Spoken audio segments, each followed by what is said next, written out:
അസ്സലാമലൈക്കും, welcome back. അങ്ങനെ guys, ഇന്നത്തെ വീഡിയോ എന്താണെന്ന് വെച്ച് കഴിഞ്ഞാൽ ഒരു സ്പെഷ്യൽ വീഡിയോ ആണ്. ഇന്ന് സാധാരണ എൻ്റെ കൂടെ വീഡിയോ എടുക്കാൻ വരല് സിനു ആണ്. ഇന്ന് വരലുണ്ട്. ഇന്നൊരു പ്രൊമോഷൻ വീഡിയോ ഒക്കെ നമ്മൾ പോവുകയാണ്. സിനു ഇല്ല. സിനുവിന് ആകെ കൊല്ലത്തുനിന്ന് വന്നതിന് ശേഷം പനി പിടിച്ച് തൊള്ള ഫുള്ള് പുണ്ണാണ്. അതായത് ചുണ്ട് രണ്ടും അടന്ന് രാവിലെ വീഡിയോ കോൾ വിളിച്ചപ്പോൾ ചുണ്ട് രണ്ടും അടക്കാൻ പറ്റണില്ല. ഇതിനൊക്കെ പുണ്ണ് മൊത്തത്തിൽ പുണ്ണാണ്. അലയ്ക്ക് ചെറിയ പനിയുള്ളൂ, അലനും നല്ല പനിയാണ്. അപ്പോൾ മൊത്തത്തിൽ അമ്മക്ക് ഇപ്പോൾ തുമ്പലും ചീറ്റലും തുടങ്ങിക്കണല്ലേ, ഉമ്മാക്കും തുടങ്ങിയിരിക്കണം. മൊത്തത്തിൽ എല്ലാവർക്കും പനിയുടെയാണ്. ഓക്കെ, എനിക്കെന്തോ വരുന്ന കാണാനല്ല, ഇനി വരുമെന്നുള്ളത് അറിയില്ല. ഓക്കെ ഗൈസ്, അപ്പോൾ നമ്മളിപ്പോൾ പ്രതികരിക്കാനുള്ള ആരോഗ്യം ഞാനിപ്പോൾ ഉണ്ടാക്കിയാണ് ഗൈസ്. എങ്ങനെയുണ്ട് ഇപ്പോൾ? സത്യം പറയും, ഇപ്പൊ മുഖമൊക്കെ ഒന്ന് റെഡി. ഇപ്പൊ എന്റെ മുഖമൊക്കെ റെഡിയായില്ലേ? ഇപ്പൊ ശരിയായി. ഇപ്പൊ ഒരു കറക്റ്റ് ഒരു ചെറിയ ചെക്കൻ്റെ മാര്. ഇതിനൊരു ടൈം കൊടുക്കണ്ടേ മനുഷ്യൻ? മറ്റേ കവളൊക്കെ ഉള്ളിൽ പോയി, കണ്ണും മൂറൊക്കെ പോയി. ഇപ്പൊ ഗൈസ് സത്യം പറഞ്ഞ എന്റെ ഫേസിലെ ചേഞ്ച് നോക്കിയേക്ക് ഞാൻ കുറച്ച് നേരം വെച്ചിരിക്കണം. ഇപ്പോൾ അത് മാത്രം നല്ല ഫുഡാണ് കഴിക്കുന്നത്. അത് മാത്രമല്ല കവളൊക്കെ റെഡിയായി. ബോഡി ഇപ്പൊ ഞാൻ ഇട്ട ഷർട്ട് മീഡിയാണ്. അതായത് ഇല്ല, ഇത് പുതിയ എടുത്ത് മീഡിയാണ്. ഞാൻ XXL ആളായിരുന്നു. ആ ആള് മീഡിയത്തേക്ക് എത്തിച്ചിട്ടുണ്ടെങ്കിൽ ഞാൻ എത്രത്തോളം എഫേർട്ട് എടുത്തു. കറക്റ്റ് 18 കിലോ ആണ് ഞാൻ കുറച്ചിട്ടുള്ളത്. ഇതിനേക്കാൾ കൂടുതൽ കുറച്ചത് ഉമ്മയുടെ മൂത്ത മരുവനാണ്, 20 കിലോ. അതിശയം എന്ന് പറഞ്ഞാൽ ഞാൻ വരെ ഞെട്ടിപ്പോയില്ലേ. പറച്ചോനെ, എന്താ ഈ ചെങ്ങായി, എന്താ പറ്റിപ്പോയി എന്ന്. ഇന്നെ കണ്ട ചിലപ്പോൾ ഞാൻ എന്നും വീഡിയോയിൽ കാണാൻ, ഓലെ ഇന്ന് വീഡിയോ ഇടാത്തതുകൊണ്ട് ഓലെ ചിലപ്പോൾ പെട്ടെന്ന് മനസ്സിലാവില്ല. പക്ഷെ ഞാൻ പെട്ടെന്ന് കണ്ടപ്പോൾ എന്ത് ആകെ ഞാൻ വിചാരിച്ചു ഞാൻ കൊല്ലത്തൊക്കെ പോയി കഴിഞ്ഞാൽ തടി കുറച്ച് ഇന്നെല്ലാവരും പുകഴ്ത്തുന്ന് പറഞ്ഞു. പക്ഷെ ഉമ്മ വരെ ഞെട്ടിന്ന് അറിയില്ലേ. ചെറിയ അതായത് സൗഫിനെ കല്യാണം കഴിക്കാൻ വരുമ്പോ അളിയനെ എങ്ങനെയായിരുന്നോ അതിനേക്കാൾ അതേപോലെ അല്ലേ. പക്ഷെ കറക്റ്റ് ശരീരമായിപ്പോ. എല്ലാവരും അവരവരെ ഫിറ്റ്. ഏറ്റവും വലിയ ഒരാളെ ഇൻവെസ്റ്റ്മെന്റ് എന്ന് പറഞ്ഞു കഴിഞ്ഞാൽ കോടിക്കണക്കിന് പൈസ അല്ലെങ്കിൽ വലിയ കാറോ വലിയ വീടോ ഒന്നല്ല, ഹെൽത്താണ്. ഞാൻ ഇപ്പോഴും പറയുന്നുണ്ട്, ഞാനും കുറേയൊക്കെ പൈസ ഉണ്ടാക്കാൻ വേണ്ടി ഓർമ്മയില് 80 കിലോ ആക്കിയേ. ഞാൻ 96 കിലോ ഉള്ള ആള് ഞാൻ ഇപ്പൊ 76 കിലോ ഉള്ളൂ. 77 കിലോ ആണ്. അതായത് ഞാൻ 19 കിലോന്റെ അടുത്ത്. ആര്? മുബാറക്ക് 86 സംതിങ് ഉണ്ടാവുക. നമുക്ക് 20 കിലോ കുറച്ചിട്ടാണ്. അപ്പൊ സത്യം പറഞ്ഞാൽ അതിശയം. നമ്മളെ കൊണ്ട് ചെയ്യാൻ പറ്റാത്ത ഒന്നുമില്ല. പരിശ്രമിക്കണം, കഷ്ടപ്പെടണം, കുറച്ച് ആളുകളുടെ പഴികൾ കേൾക്കണം. അതായത് തടി കുറയുമ്പോൾ എല്ലാവരും ചോദിക്കുന്ന കാര്യം അനക്ക് എന്താണ് അസുഖം, ഷുഗർ ആണോ എന്നൊക്കെ ചോദിക്കും. പക്ഷെ അതൊന്നും നമ്മൾ മെയിൻറ്റെയിൻ ചെയ്യരുത്. നമ്മളെ വീട്ടിൽ ഉമ്മാർക്കും അതേമാതിരി നമ്മളെ ബാക്കി വല്യമാർക്കൊക്കെ എന്താണെന്ന് വെച്ചാൽ മകൻ തടിക്കണം, ഓന് കൗള് വരണം എന്നുള്ള ചിന്ത. പള്ള കൂടണമെന്നൊന്നും ഇവർക്ക് പ്രശ്നമല്ല. അതായത് തടിച്ച് പള്ള നന്നായാലാണ് ഇവർക്ക് നേരായിക്കണം മക്കൾ, അല്ലെങ്കിൽ കേടന്നൊക്കെ.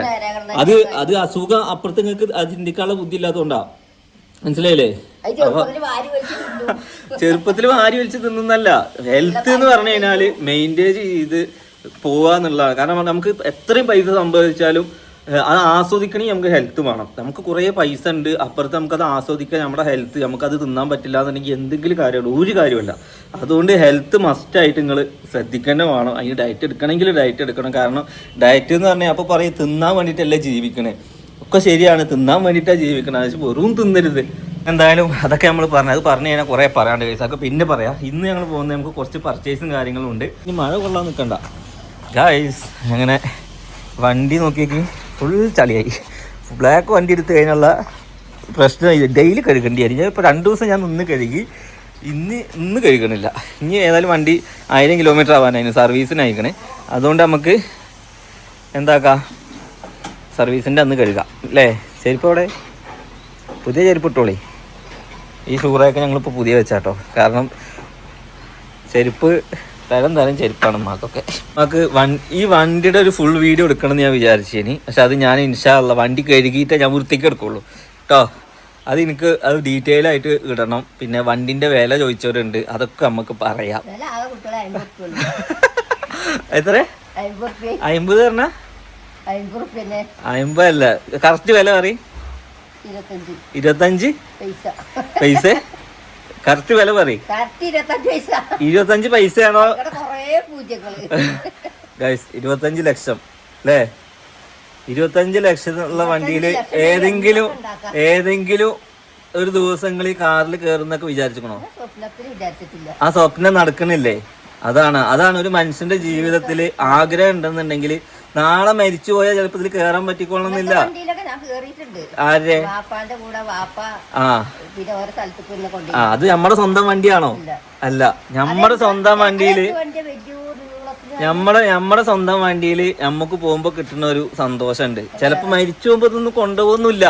പക്ഷെ ജീവിക്കുമ്പോ ജനിക്കുമ്പോ നമ്മൾ ഒന്നും ഇല്ലാണ്ട വരുന്നേ, മരിക്കുമ്പോഴും നമ്മൾ ഒന്നും ഇല്ലാണ്ട പോവുക. ഞാനിതൊന്നും കെട്ടിപ്പിടിച്ച് നമ്മൾ പോകുന്നില്ലേ. പണ്ട് ചാണകം തേച്ചിട്ടാണ് ഞങ്ങൾ കടന്നിരുന്നത്. അത് പറഞ്ഞിട്ട് കാര്യമില്ല. ഉമ്മാക്ക് ആ ടൈൽസ് അങ്ങനെ അടിക്കേണ്ടത് എന്നുള്ളത് ഉമ്മാക്ക് അറിയൂല. ഇപ്പൊ 25 ലക്ഷത്തിന്റെ കാറിൽ ഉമ്മ കേറാന്ന് പറഞ്ഞു കഴിഞ്ഞാല് ഇനിയിപ്പോ അതിന്റെ ഉള്ളിൽ ഓരോ സാധനം ഉമ്മാക്ക് അറിയില്ല. അപ്പൊ ഞങ്ങൾക്ക് ഇതൊന്നും ഞങ്ങൾ അനുഭവിക്കാത്ത ആൾക്കാരാണ്. ഇതൊക്കെ കിട്ടുമ്പോ ഒരു പുതുമയാണ്. അത് നിങ്ങൾ മനസ്സിലാക്കി. നമ്മൾ ഇതിനൊന്നും അഹങ്കരിക്കല്ല കേട്ടോ. ഇനിയിപ്പോ പറയും നൗഫലെ എന്തിനാണ് ഇത്ര വിലയുള്ള കാറ്? ഞാൻ പറഞ്ഞില്ലേ, ഞമ്മക്കും ദാണ്ട ഒരു ജീവിതം, നമ്മളും ജീവിക്കണ്ടേ. എല്ലാവരും ജീവിക്കുമ്പോ നമ്മക്കും ജീവിക്കണ്ടേ. നമ്മൾ ജീവിച്ചതിന് എന്തെങ്കിലും ഒരു അർത്ഥം വേണ്ടേ? ഭൂമിയിൽ ജീവിച്ചതിന് എന്തെങ്കിലും ഒരു അർത്ഥം വേണ്ടേ? ആഡംബരം എന്നല്ല. ഇതേപോലത്തെ ഒരുപാട് കാറുകൾ ഇതിനേക്കാൾ വില കൊടുത്ത് വാങ്ങുന്ന ആൾക്കാരുണ്ട് കേട്ടോ. ഇപ്പൊ 25 പറഞ്ഞിട്ട് ഉമ്മാക്ക് ബോധം വന്നിട്ടില്ല ഇതുവരെ. സാധാരണ മക്കളുടെ വിജയത്തിൽ ഉമ്മാരും ബാക്കിക്കാരും എന്താണ് പ്രൗഡാവുക ചെയ്യുക. ഇവിടെ ഉള്ളവർക്ക് ടെൻഷനാ ഇതെങ്ങനെ കൊണ്ടു നടക്കുന്നുള്ളത്. എനിക്കൊരു ടെൻഷനും ഇല്ല.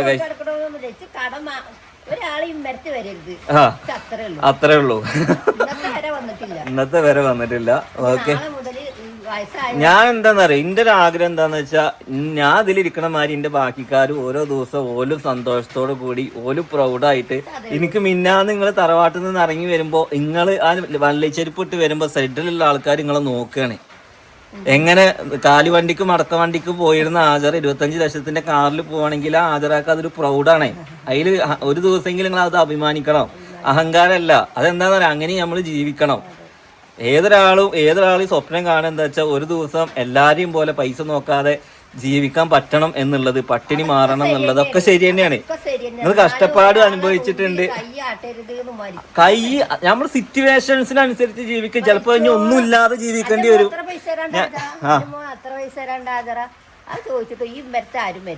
അതല്ല, നമ്മക്ക് എന്താന്ന് വെച്ച് കഴിഞ്ഞാല് നാളെ നമ്മളെ അവസ്ഥ എന്താന്ന് പറയാൻ പറ്റില്ല. പക്ഷെ ഉള്ള കാലത്ത് നമ്മൾ എന്താക്കരുത്, കുറെ പൈസ കെട്ടിപ്പിടിച്ച് നാളെ അതുകൊണ്ട് അനുഭവിക്കാന്ന് നമ്മൾ വിചാരിച്ചു കഴിഞ്ഞാല് ആ സമയത്ത് അത് ആയിക്കോളന്നുണ്ടാവില്ല. ഇപ്പൊ നമ്മുടെ തടിയും കൊണ്ട് ആയിക്കോളന്നുണ്ടാവില്ല. നമ്മുടെ ലൈഫിൽ നമ്മൾ സമയം കൊടുക്കേണ്ടത് ഏറ്റവും വലുത് നമ്മുടെ സമയത്തിനും നമ്മൾ എടുക്കുന്ന തീരുമാനത്തിനും മാത്രമാണ്. കാരണം നമ്മൾ വിചാരിച്ചു കൊടുത്ത് സമയം നിൽക്കൂല, നമ്മുടെ ബാക്കി കാര്യങ്ങൾ നിൽക്കൂല. അതുകൊണ്ട് നമ്മുടെ പീക്ക് ടൈമിൽ എപ്പോഴാണെന്ന് വെച്ചാൽ അത് ചെയ്യുക. പിന്നെ പറ്റില്ലെങ്കിൽ അതിനനുസരിച്ച് ജീവിക്കുക. അത് അക്സെപ്റ്റ് ചെയ്യാൻ പഠിച്ചാൽ മാത്രം മതി. വിഷമം ഉണ്ടാവും. പക്ഷെ ഓരോ സാധനങ്ങൾ എടുക്കുമ്പോ ഇവരൊന്നും മുഖത്ത് സന്തോഷം കാണാനല്ല. അതന്നെ സന്തോഷം തന്നെ. ഇനി കടം വേറെന്ന് പറഞ്ഞാൽ ഞാൻ പറയും ഗൈസ്, ഇന്നേം കൊണ്ട് കൂട്ടിയ കൂടണ മാത്രമേ ഞാൻ ചെയ്യാറുള്ളൂ. അല്ലാതെ ഇവര് പറയണ മാതിരി ഇപ്പൊ ഈ ഒരു വീട് വെച്ചു, ആരെങ്കിലും നിങ്ങൾ ഈ പെരേക്ക് വന്നിട്ട് നിങ്ങളോട് ഇന്റെ മക എത്ര തരാണ്ടെന്ന് പറഞ്ഞോ? ഇന്നേ വരെ ആരെങ്കിലും പറഞ്ഞിട്ടുണ്ടോ? ആ, പിന്നെ ഇന്നേ വരെ നിങ്ങളേത് അങ്ങനെ വന്ന ആരെങ്കിലും പറഞ്ഞിക്കണ? ആ, അപ്പൊ അതാണ് എനിക്ക് പറ്റണതേ ഞാൻ ചെയ്യുള്ളൂ. പിന്നെ ഇതൊക്കെ ഒരു ആഗ്രഹമാണ്.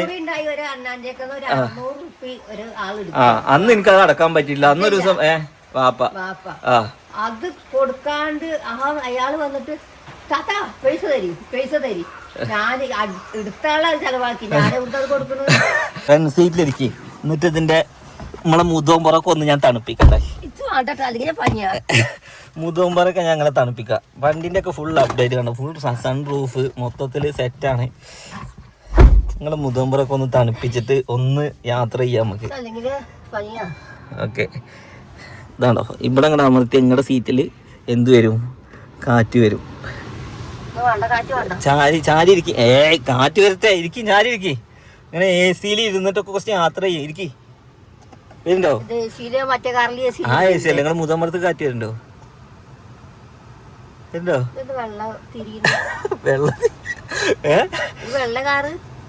ആലോചിച്ചോക്കടി മക്കളെ, ആജറാന്റെ പ്രൗഡ് തന്നെ കേട്ടോ. ആജറ ആരാ മക്കളെ? നോക്കി, ഈ നാട്ടിലെ സകല വീട്ടിൽ കൂടിയും ചട്ടി മാത്രം കഴുകി നടന്ന ആജറ ഇപ്പൊ പോണത് ഈ കാറിലാണ്. ഇതാണ് ഒരു സമയം എല്ലാവർക്കും ഉണ്ട്. ആ ഇത് കണ്ടിട്ട് എല്ലാരും പറയുന്നത് എന്താ, ഓൾ എങ്ങനെ നടന്നു അങ്ങനെ നടന്നു എന്നുള്ളതല്ല, ഓൾക്കും നല്ലൊരു ലൈഫ് കിട്ടിയല്ലോ എന്ന് വേണം പറയാം. ഞമ്മക്ക് എല്ലാരും രക്ഷപ്പെടണ നമ്മുടെ ആഗ്രഹം. നാളെ ഇപ്പൊ ഞാൻ പറഞ്ഞല്ലേ എന്ത് ചെക്കൻ കാരണം എന്താ സുഖം, വരുമാനോ എന്ത് സുഖം, നായി കയറിയോ? അയ്യോ ഞാൻ പുറത്തേക്ക് ഇറങ്ങട്ടെ, അല്ലെങ്കിൽ ആകെ അത് വിറങ്ങാൻ കൊടുക്കും 4 ഓറം മതിലിട്ടോണ്ട്. എന്ത് ചെയ്യ അത് ഏതിനിപ്പോ കേറി ജസ്റ്റ് മിസ് നമ്മള് വാതിലടച്ചില്ലേ ഗൈസ്. ഞാൻ അതിനെ ആട്ടി വരാം, ഞാൻ ആട്ടി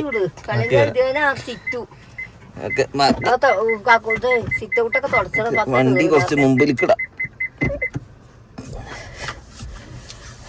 നായ്ക്കൾക്ക് പിന്നെ ബലത്തിട നായ്ക്കള് ഇറങ്ങാൻ പറ്റാണ്ട് നല്ല കാലം അത് ഇങ്ങനെ ആക്കിയത്. അല്ലെങ്കിൽ സിറ്റ് ഔട്ട് 10 ദിവസം തുറക്കും, 10 നേരം തുറക്കണം. നായനെന്ന് ഞാൻ ശരിയാക്കും. ഈ നായക്കാണെങ്കിൽ 4 പുറം മണ്ടോ ഇവര് വേസ്റ്റ് ഈ ഭക്ഷണ സാധനം അവിടെ ഇട്ടിട്ട് ഈ നായക്ക് അറിയാത് ഇവിടെ കിട്ടുന്നത്. പിന്നെ കടിക്കും ചെയ്യാറപ്പേ നല്ല രസം ഉണ്ടാവും.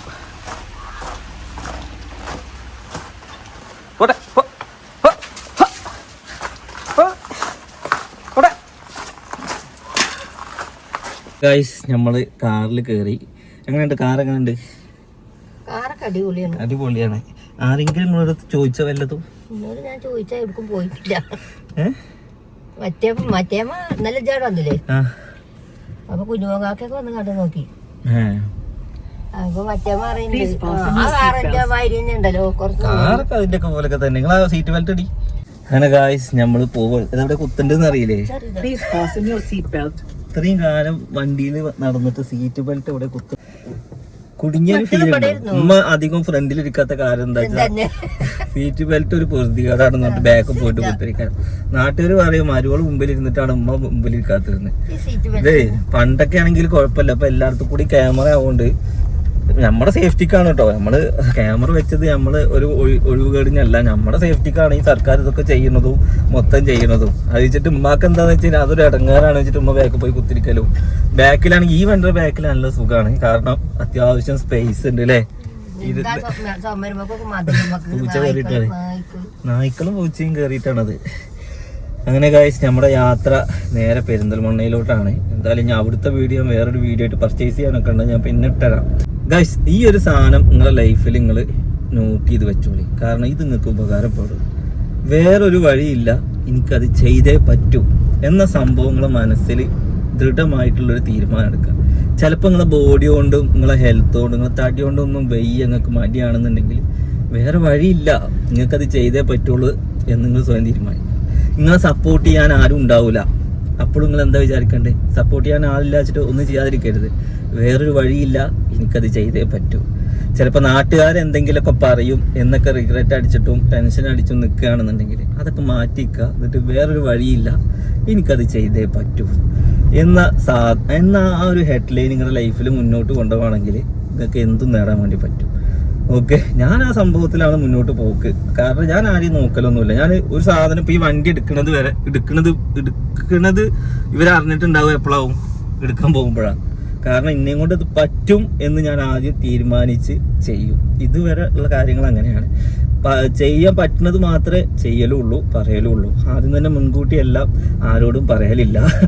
ഓക്കെ, ചെയ്ത് കാണിച്ചു കൊടുക്കലാണ്. അപ്പൊ നമ്മുടെ ലൈഫിൽ ഞാൻ പറഞ്ഞില്ലേ, എന്ത് കാര്യവും നമ്മൾ തുടങ്ങി വെക്കാം, എന്നാലും അത് മുഴുമിക്കാൻ പറ്റുള്ളൂ. പേടിച്ചുകൊണ്ട് നിന്ന് കഴിഞ്ഞാൽ എപ്പോഴും അവിടെ പേടിച്ചുകൊണ്ട് നിൽക്കാനേ പറ്റുള്ളൂ.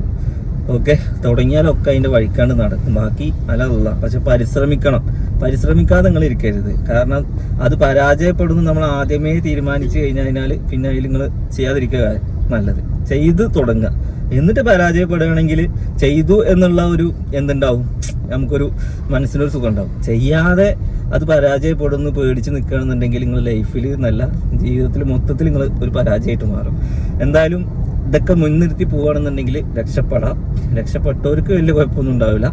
ഇനി ഇതൊക്കെ ഇല്ലാണ്ടാവാനും നിമിഷങ്ങൾ മതി. പക്ഷെ അപ്പോഴും നമ്മൾ ഒരു ദിവസമെങ്കിലും ഇങ്ങനെയൊക്കെ നമുക്ക് ജീവിക്കാൻ പറ്റിയല്ലോ എന്ന അന്ന് റിഗ്രറ്റ് അടിക്കാതെ നമുക്ക് സമാധാനിക്കാൻ വേണ്ടി പറ്റും. അത്രേ ഉള്ളൂ. അപ്പോൾ എന്തായാലും നെക്സ്റ്റ് നല്ലൊരു വീഡിയോ ആയിട്ട് കാണാം.